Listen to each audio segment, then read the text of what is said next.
Amen చెప్పండి గట్టిగా. నీ ప్రాణం పెట్టాలమ్మా. నీ డబ్బు ఎవడు కావాలి? నీ ప్రాణం పెట్టాలి. నువ్వు ప్రభుకు టైం ఇవ్వాలి.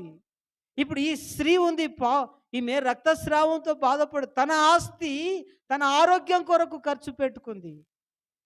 నీ ఆస్తి నీ భార్య కొరకు ఖర్చు పెట్టుకుంటున్నావా? నీ పిల్లల కొరకు ఖర్చు పెడుతున్నావా? పొలాలు కొనడానికి ఖర్చు పెడుతున్నావా? ఇల్లు కట్టడానికి ఖర్చు పెడుతున్నావా? ఆత్మల కొరకు ఖర్చు పెడుతున్నావా?